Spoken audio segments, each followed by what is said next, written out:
Calabolos. Loïc Calabolos, le maître qui va nous rejoindre pour faire le récit délirant de sa semaine mythomane.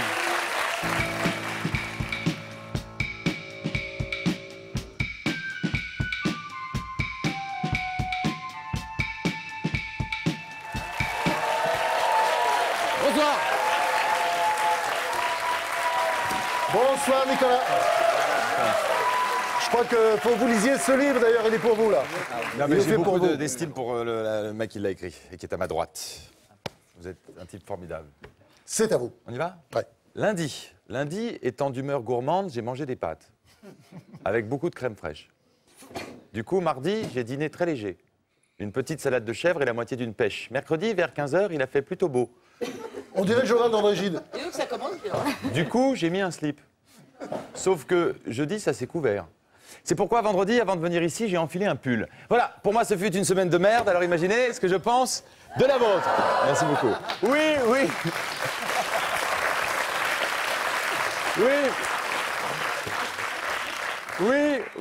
Oui, cette semaine, j'ai rien foutu. Lundi, énorme envie de glander. C'est festif, c'est férié, partout ça pue l'été. Les discussions débiles aux terrasses des cafés, les cartons qui se remplissent dans les couloirs de France Télé.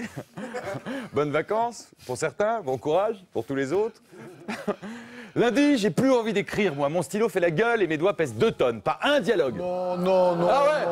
Non. Pas une bonne vanne. Même pas une lettre d'insulte à Jean-François Copé, alors que j'adore ça.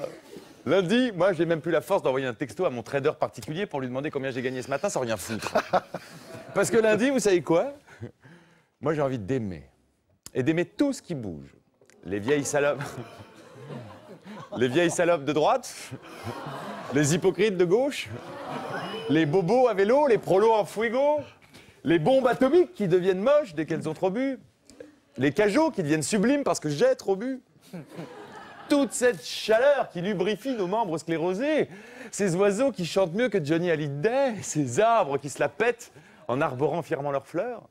Ces œufs de Pâques, gros comme les couilles d'un taureau sous Prozac. Lundi, franchement, toute cette gaieté, ça vous donne pas envie de baiser? Bonjour. Monsieur. Bah tiens, vous n'avez qu'à demander au sémillant Roland Dumas, qui a passé sa vie à voyager dans le monde entier pour tirer tout ce qui bouge, quoi. L'érotisme du pouvoir, il en a fait de l'art. Il n'y a qu'à lire son bouquin. Ce sont tout de même les premières mémoires politiques publiées chez Harlequin. Roland Dumas. J'aime bien Roland Dumas. La canne affûtée, le cheveu argenté. L'homme qui, le 10 mai 81, portait un costard beige de touriste à Saint-Tropez. Pourquoi ce costard beige alors qu'il pleut des cordes? Parce qu'il n'est pas rentré chez lui. Pas eu le temps de se changer. Préférant savourer une énième courtisane. Obsédé sexuel. D'ailleurs, Franz-Olivier Gisbert aussi porte le même costard depuis 14 semaines.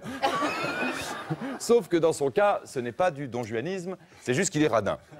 Bref, cette semaine, nom d'un cul, elle est sous le signe de l'amour. Avec ou sans préservatif, avec ou sans royal, c'est nul. Alors pourquoi me faire chier à commenter l'actualité? Quoi qu'il arrive mardi, quoi qu'il arrive mercredi, jeudi, tout sera éclipsé par le mariage princier de 2 roast-beef grillés. Le reste, tout le monde s'en branle. La si talentueuse Marie-France Pizier, qui vient de couler la nouvelle vague en se prenant pour Jean-Marc Barr dans sa piscine privée. Cet employé de France Télécom qui s'allume comme un pétard sur le parking du désespoir. J'ai la rime très facile ce soir. La Syrie qui plagie la Libye, qui a copié sur la Tunisie, qui parodie l'Égypte, qui s'inspire de Dijon.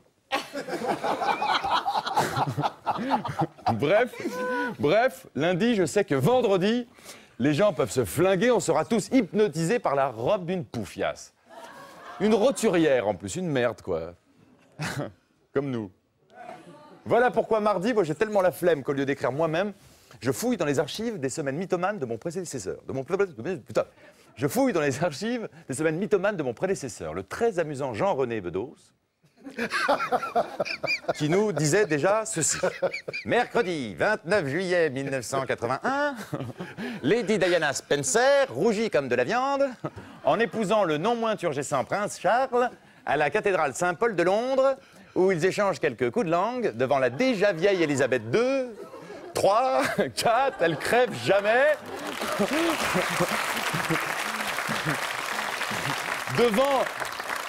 devant le déjà Elton John, véritable Michou de la cour d'Angleterre. 35 000 invités se dandinent devant le buffet et 1 milliard de cons, vos parents, sont affalés devant leur poste, fascinés par la robe meringuée de la nouvelle dinde royale. Fondu, fondu, fondu enchaîné. Non, je ne prends pas de cocaïne.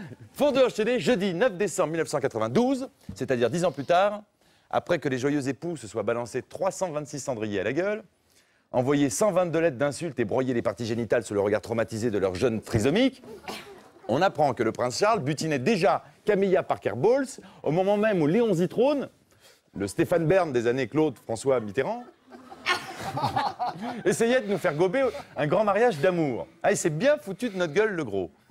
Et aujourd'hui, ça recommence. C'est pourquoi, vendredi 2028, à l'heure où Kevin Sarkozy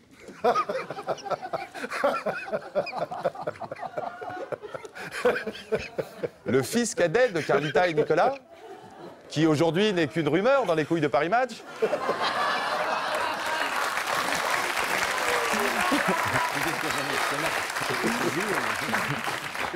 à l'heure où Kevin Sarkozy, dis-je, s'apprête à reprendre les rênes de la principauté royale de Neuilly-sur-Seine, le prince William, 45 ans, apprend avec plaisir la mort accidentelle de son ex-femme, l'encombrante Kate Middleton, 48 ans, 127 kilos,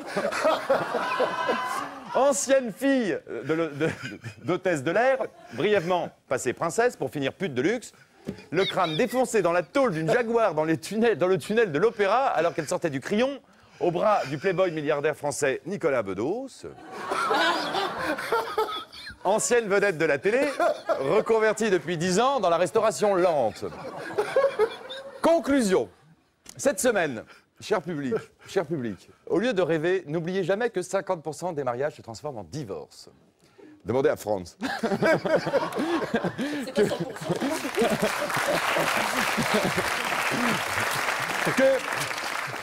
Que 50% des divorces se transforment en carnage. Que 25% des carnages se transforment en suicide. Que 12,5% des princesses britanniques se transforment en steak tartare. Et pour finir en chiffres, de même que 10% de ce public hagard comprend la moitié de ce que je dis. C'est pas vrai, c'est pas vrai. C'est pas vrai. C'est pas vrai. Ce soir, je me trouve très intelligent. 70% des dictateurs arabes se transforment en taulards dépressifs. 20% des animateurs de France Télévisions se transforment en chômeurs sur M6. 40% de Claude Guéant est en train de se transformer en Jean-Marie Le Pen. Et enfin, mes enfants, rappelez-vous, en souriant, car c'est un jour de fête, que 100% des gens à qui je parle maintenant vont mourir. Oui, oui, toi aussi. Oui, toi aussi. Et toi aussi. C'est pourquoi,